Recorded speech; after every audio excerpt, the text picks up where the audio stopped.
Welcome to Design Your Life in Business, the podcast for leaders by Bright Mind Consulting Group.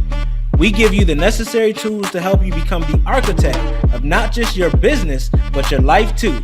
I'm your host, Jevon Wooden. Hello. How are you, Dr. Grocher? How are you? I'm good today. Thank you. How are you? Doing fantastic. I cannot complain. So, welcome to Design Your Life in Business, the podcast for leaders. Today, we're talking about something that has been highly requested. We're talking about well-being, mindfulness, and stress relief. I mean, Yes.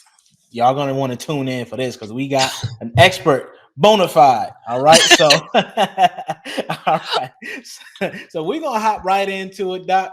And the first question I ask every guest is, "Who are you? Who is Dr. Kimberly Lauren Bounds Grocher?" I am a Black woman who appreciates relationships and life's little pleasures. Yes. I love it. I love that. Yes. Yeah. So, what are some of those little pleasures? Um, Reading good books, spending time with people who are uplifting, and really pour into me and who allow me to pour into them, traveling, whether it's like across overseas or even just like taking a trip to like a national park in my county where I live in New York, um, spending the day in New York City, shopping, like so Nice, so nice. many So, little so, things. so, what you're saying is you practice what you're about to preach. Yes, I strive to. I strive to, and I just like to stress to everybody right away, right? This is a practice. So we're always Absolutely. practicing. So even for me, there is a moment of like, oh, I got to get back to this. I got to get back to my practice, and that's a part of it. Yeah. Absolutely. So tell us a little bit about your journey into becoming a psychotherapist and an executive coach as well. What Okay. inspired you to choose that path? So with therapy, I noticed from an early age that I had a lot of questions I used to ask. I was that child asking questions all the time, like, "Well, why did you do this, and why? What were you thinking with this? What's the rationale?" And it's funny because all of my family thought I was going to be an attorney because they were like, "You just ask some questions that somebody your age really shouldn't be thinking about," but and reasoning and things like that. And so, but I just really had an interest in like why people made the decisions they made, their stories. I was that kid in the room. I was pretty quiet, but I used to sit there and listen when the adults were talking, and I would just be like, you know. So Sound like with kindred spirits. That was me too. yes, yeah, you get it. So Absolutely. when my school, I went to a small Catholic school in Montgomery County, Maryland. And my school hired a guidance counselor when I was, I think about sixth or seventh grade. And so I used to go to her office really just to get away, I think, from my classmates. And so I don't even remember what I was really talking about. But I was just like, wow, I would love to have a space where people could come to me and they would just feel like they can be at ease. They can say whatever they want. They can do whatever they want. In hindsight, I realized now as an adult that I was an introvert. I am an introvert, and I probably needed a space that wasn't as stimulating, where I could just like calm Mm, down, where it just wasn't around other people all day long. But even with that, being able to offer that to other people, where for this hour you are the focus, right? And you absolutely. can say and you can share whatever it is you want to share and know that it's safe with me. So I started looking into careers in psychology and things like that. And then high school, college, I knew I wanted to be a therapist. And so when I was graduating from Towson University in Baltimore, I thought I was going to try to get my PhD in psychology, and one of my professors was a social worker, and she told me about social work and how that could be an option. So I ended up going to Howard for my master's in social work, and then that's all she wrote. Like working until I am where I am today. Lots of working. Absolutely. I mean that speaks to the journey of success though. It's like you go up, down, around and through, and then somehow you end up somewhere, right? You just end up at a point and you're like, okay, I can rock with this. I can deal with that. So that's thank you for sharing that journey. I got a question Yep, for you because as a coach, I know that listening to someone for hours a day, like taking everything that they're talking to you about, can get heavy. So, how do you de-stress after your day is over? good question. So I I spend time with my dog. It's just me. Um, Fur baby, yeah, they yes, definitely do it. That's what I do with yes, mine.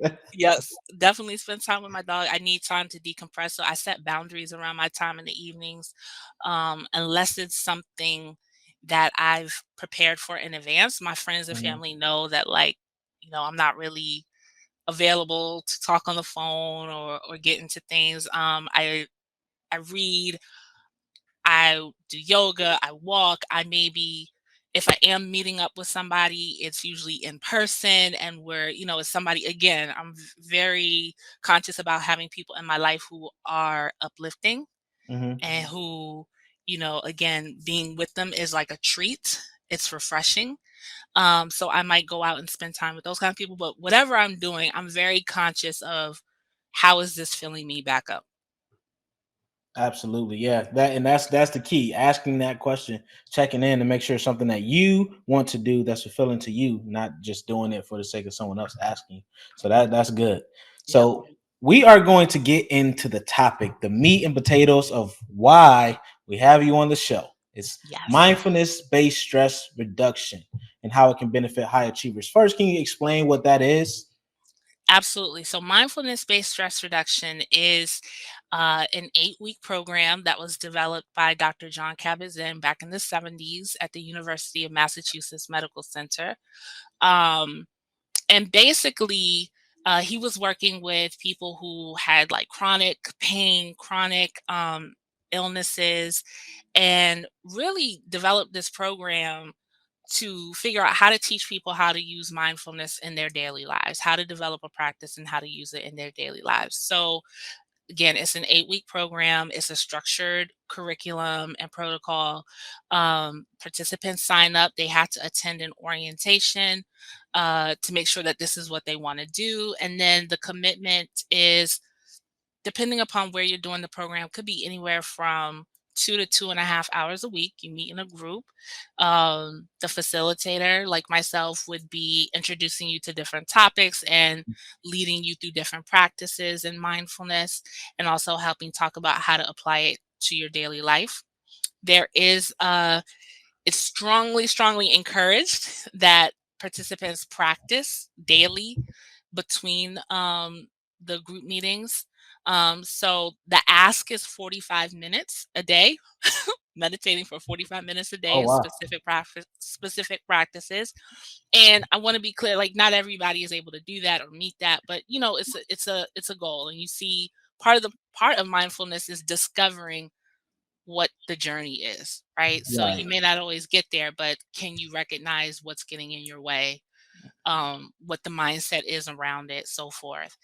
And then there Oh, mhm, I'm sorry. I was going to ask: is there a Cliff Notes version to the meditation, like for people who don't have that 45 minutes? there can be, yes, there can be. What is it? YouTube has tons of, mindfulness practices that you can do in 5 to 10 minutes. So yes, there's always cliff notes. Um, and then part of the 8 weeks, towards the end, there is a day long retreat that participants come together and basically practice the practices again. And that is essentially it. I want to point out though that mindfulness based instruction is amazing, it's wonderful. It's a very specific program. It's a very specific group. And there are other ways that you can practice mindfulness or learn how to do mindfulness or practice mindfulness in a group that don't involve being in the mindfulness based stress reduction program. That's one way Okay. to do it. Okay. No, that's good to point out because I was gonna say, like, I know a lot of folks said, heard in the room, that meaning you have to go there. So what are some different modalities that people can take to incorporate some of what the mindfulness based stress reduction program incorporates, but to do it maybe in their space, especially if they're busy, fast paced executives and the like. Yeah, so definitely. So that is one option, right? And the MBSR is held online and virtually, so you can find different programs online. But mindfulness, you can work with a therapist that practices mindfulness if you want to be taught it. You can work with a wellness coach who does mindfulness. Again, you can go to YouTube, right? And put in mindfulness meditation, guided meditations, right? Um, different community centers are offering it now. So you can might be able to find a group at your local library or at a local health center. For a lot of executives who are working in corporations, checking with your human resources department and seeing if they have resources or if they bring somebody in that does mindfulness. I've worked with a few organizations where they bring me in once a month and I lead like a 30-minute meditation for their employees and people can come, if they're available, if they'd like. Okay, that's pretty dope. Now, I got a question about meditation because a lot of people have a misconception on what meditation is. So you can explain a little bit about what a successful meditation session would be like. Ooh, okay. I love this question. So first of all, we're going to take the word successful out of it. Yes. Okay. Okay. Good. Good. Let's do it. Yes, because we have these ideas, especially I think as high achievers, right? Like we're always striving. And so this type of meditation, mindfulness meditation, asks you to suspend that, asks you to suspend this idea of striving, right? And so again, we're talking about mindfulness meditation, which is there are other types of meditation. That ask you to focus on mantras, emptying your mind, like Mhm. all those different things. But specifically, thinking about mindfulness, it's really about being here and now, being aware of this present moment. So, can you feel your feet on the floor? Do you notice the feedback when I'm talking to you? Right? Do you notice what your shoulders feel like in this moment as we're talking? You just practice mindfulness. Man, let me tell you, I went into the therapy mode when you was doing that. I'm like, no, let me get Yeah. into the zone. I was Yeah. like, I'm a little tense. Let me. So Yes. I was Yes. definitely, I was there with you. I'm like, I'm in a session. All right. Hey, Yes. that's the beauty of being on the podcast. You get all the stuff that's going on right when you record Exactly. And that was probably like less than 10 seconds, right? Of Right. me just bringing awareness to these different aspects of your experience in this moment. So when Yeah. we're talking about mindfulness, we're talking about this moment to moment awareness and being aware. And that can be done in a lot of different ways. Meditation is what we think of as the formal practice when we talk Mhm. about mindfulness, right? And so, again, the meditation, you can do it standing, you can do it lying down, you can do it seated. And it's really about being aware of what's happening right now. So, sometimes you might have what we call an anchor. Mhm. That can be your breath, that can be looking at a particular color around you, trying to focus on maybe like everything that's green in your environment. It can be thinking about or paying attention to the sounds around you. It can be tuning into different body sensations that you're experiencing in the moment. So those are all ways to kind of practice like meditation. You can do it with your eyes open. You can do it with your eyes closed. Um, mhm. Awesome. No, this is good because this is the type of things we need to hear because people hear about these things like meditation and it kind of gets a bad rap that it takes forever and you can't do it your own way and like there's a structure to it. So hearing you say this, you can do it standing, you can do it seated, you can do it here, you can do it there. Not to get all Dr. Seuss on people, but Yep.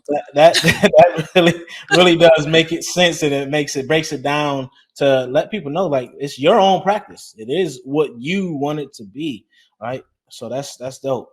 Exactly. So there's also a stigma that people are we're working to get over it, but self-care when it comes to especially the business world, and among high achievers, because like you said, there's always some striving going on. So how do you approach breaking down the barriers and encouraging leaders to prioritize their well-being? Mm, Hmm? this could be a whole episode. Okay. Hey, let's do it. We got time. So, That's why we're here. so when I work with leaders, I first acknowledge that like we are usually working in industries, we're in a society where the message is go, go, go, right? Do more, do more. Okay, you did that. What's next? Right.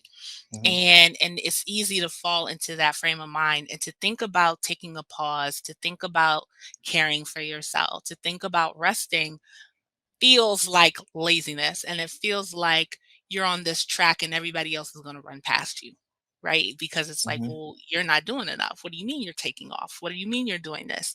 And so when I work with leaders, I first um help them acknowledge this, and then also let them know that just because this is what is around you doesn't mean that this is healthy and normal. And yeah. we point out all the examples why. I'm even just thinking about a lot of the attorneys that I work with, right? Where a lot of times they're working in these firms where, there's the pressure to bill, and there's, almost like the more you work, the more your life is devoted to the work, the more reward there is.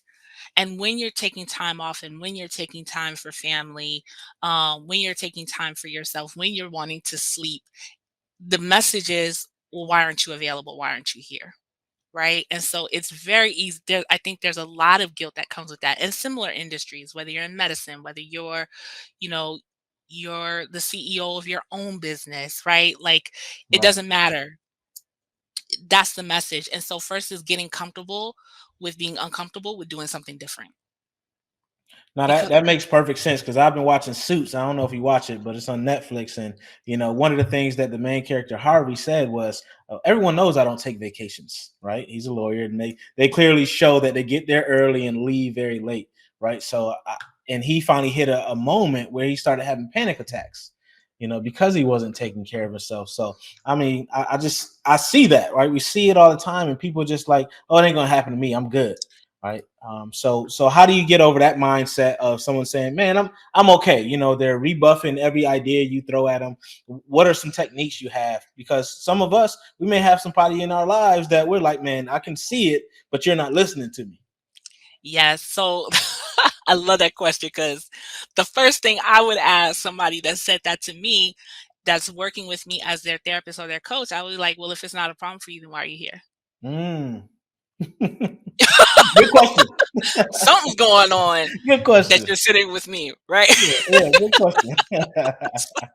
So um, I think really pointing out the ways the rest of their life isn't working for them, whether it's their relationships, whether, it's other goals that they have that they're not able to accomplish, their health. A lot of times, people come to me or they get to a point where their health is on the line, Hmm. and a doctor or somebody else has said, you need to do something about this, right? Like, this is not sustainable. Um, or like, I've worked with women who aren't able to get pregnant, right? And they're doing these different treatments and they're doing different things, which is fine, but also it's like, but you're not eating and you're not Mm, sleeping, and you're not resting, and you're not, like, your body doesn't have the bare minimum to do what you're asking it to do. right. Right. So Yeah. yeah, looking at people, especially Black and brown people, right? Like, we're at a higher risk for a lot of chronic illnesses, more so than our white counterparts. And this stress and this striving and this overcoming, or is a part of that. And so it's like finding this balance of, like, let me help you find this balance of, you can take care of yourself and you can be successful. Yeah, And I that always kind of tie them all together, right? As a Yep. coach, when I'm talking to a leader or coaching an executive, I kind of tie it together. Like, you want, say, your business to take off, but then you don't realize that your life ties into that. You're not going to be as effective, right? You can't perform at your peak if you are empty, if you're suffering. So yeah, everything you're saying, I'm just thinking about like who I've worked with in the past, and it's all manifested in that way. Yes, exactly, Yeah. exactly. So that's a key point. So, all right. So let's say like someone's listening and they're like, yeah, this all sounds great, but I have no idea how to start. Every time I sit down and try to close my eyes for a bit, my brain is racing. I'm thinking about what I got to do. I'm thinking about my pack schedule. How do they just be like, in the middle of all of that stuff? How do you train yourself to do that and release? Okay, so there's a couple of different things. So one way to practice is to find, like I said before, like some type of resource. So whether it's an app, whether it's a YouTube video where you're kind of being guided through a meditation, Mhm. and understanding that part of the practice is that noticing that your mind wants to think about yesterday. It wants to think about what you have to do. It wants to think about, what's coming next, and bringing it back. That's part of the practice. The noticing and coming back, noticing and coming back. We talk about this idea of the beginner's mind in mindfulness meditation, right? So it's this idea that like I can always start again. I can always start again. Everything is new. Like it doesn't have to be perfect, right? Right. Another way to practice is to notice what's coming up, right? So again, it's not about emptying your mind. It's more about, can you be aware? So can you be aware of what you're thinking about in this moment? Can you be aware of the emotion that is coming up with those thoughts, right? So if you're thinking about a task or something that you have to do for work, okay, notice Mhm. that. Notice that your mind wants to go there. And then can you notice what's happening in your body, right? Can you notice, oh, there's anxiety there. Oh, there's fear there. Oh, there's like a real like desire to push back there and not judge it, right? But just let it be. And that's also a part of the practice. That's also an attitude that we are cultivating with the practice. This idea of Mhm. not judging, like letting things be as they are. So sitting and being aware is the practice. Whether you're focusing on your breath, whether you're listening to somebody else lead you, whether you're just taking a moment to pause and again just be in this moment. That's practicing. Okay, that makes perfect sense, and I think that yeah, especially when you're used to being busy, you're used to kind of juggling Mhm. a bunch of different things. That Mhm. focus then becomes a huge challenge because you said bringing it back. A lot of us we think of something we're like, oh shoot, you know what, and then you just get drawn and carried away by that thing. So I think that that is key for the designers listening Yes. to hear. So what are some other? First of all, let me ask this question: what are some signs of burnout that we should be checking for? Mm. I love this. I love this question. So I think burnout looks different for different people. And I think this is where the mindfulness practice can come in because you start to become more aware of what your signs of burnout are, right? Mm, So burnout can look like difficulty focusing, right? It can look like difficulty paying attention to like tasks at hand. It can look like procrastination, mm, right? Putting things off, not really wanting to engage to do them. It can look like isolating yourself, like really not having the energy or the wherewithal to be around or with other people. Um, it can look like uh, not getting enough sleep, right? Having difficulty sleeping or sleeping too much. mm, Um, it can look like irritability, agitation, like really becoming easily like irritated with other folks or other situations. I use the term a lot, bandwidth, like just not having the bandwidth to deal with what you're presented with, whether it's work, whether it's family, whether it's other things in your life.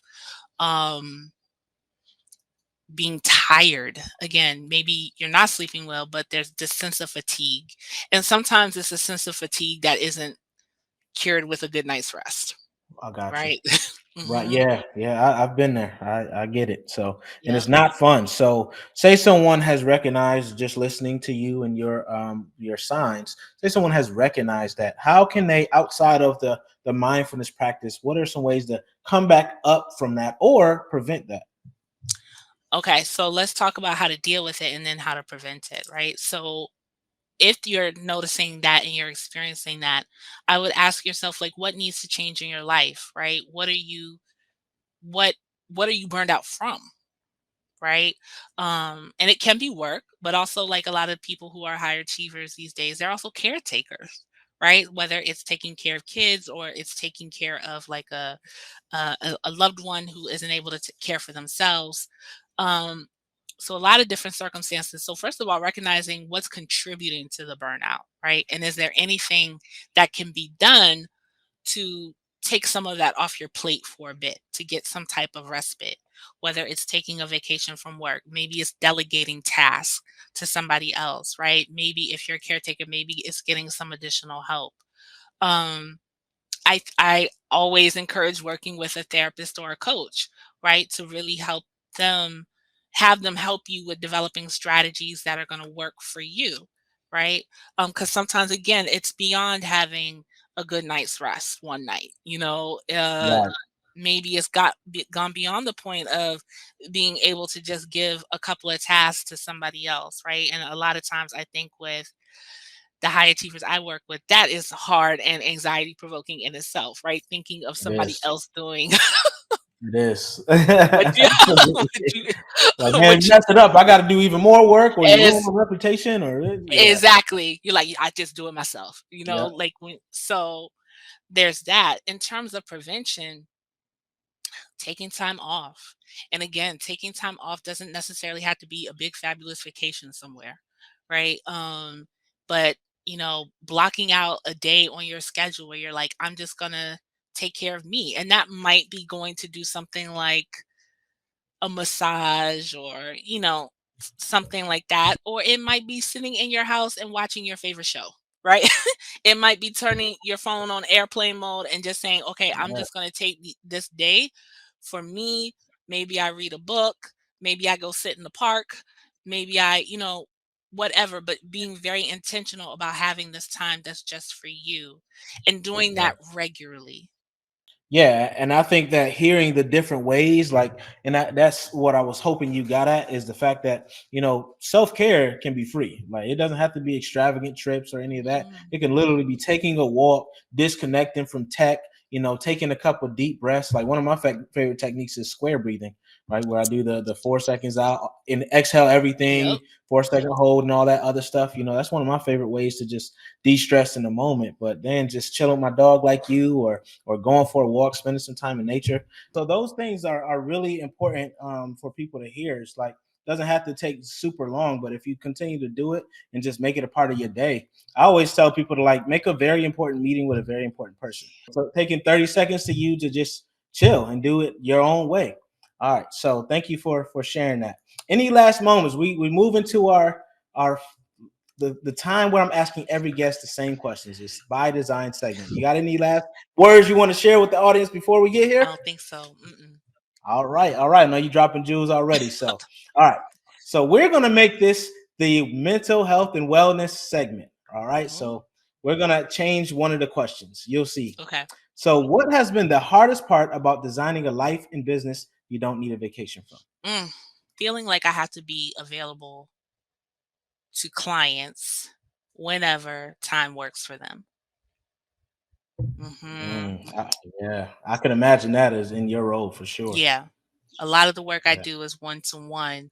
So, um, that was initially the hardest thing for me. But when I started to work my schedule in a way that worked for me and my life and my preferences, right? Um, it was a game changer. It was a game changer. But it takes it does take a little bit of work to get to that place, I think. right. Absolutely. Mhm. Especially as you're building, Yes, it's kind of a balance between, okay, this is where I want to be, and this is what I need to do to make sure I'm good. exactly. So. Yeah, so I get it. I'm sure the designers listening understand too. All right, number 2 is, what is the best lesson you've learned on your entrepreneurial journey? Listen to me. Listen to my intuition. Be open to advice, mentorship, guidance, and direction from people who are helping me, who are further ahead than me.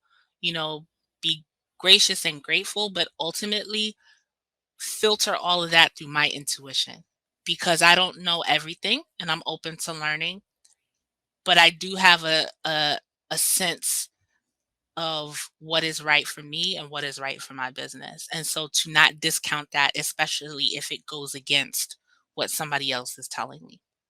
Absolutely. Mhm. Beautifully said. And that is a Mhm. very therapeutic answer. Because all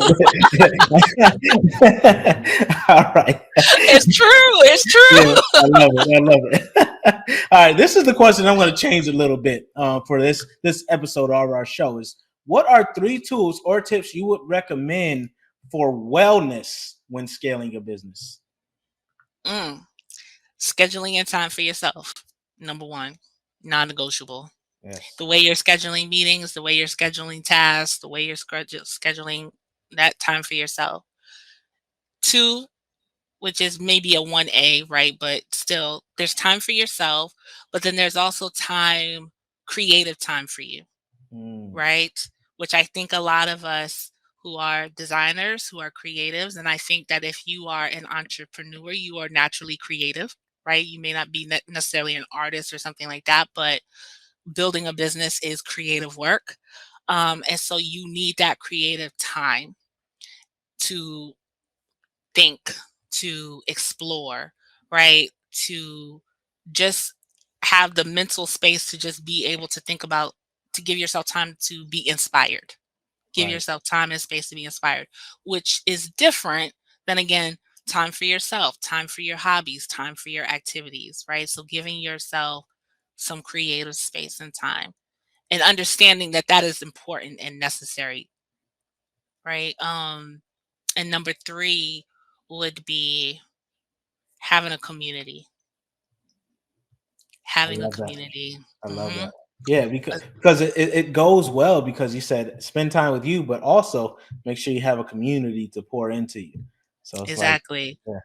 So In a I love that. community, I would say like your regular community, family, friends, loved ones, but also a community of colleagues and other entrepreneurs who understand this journey.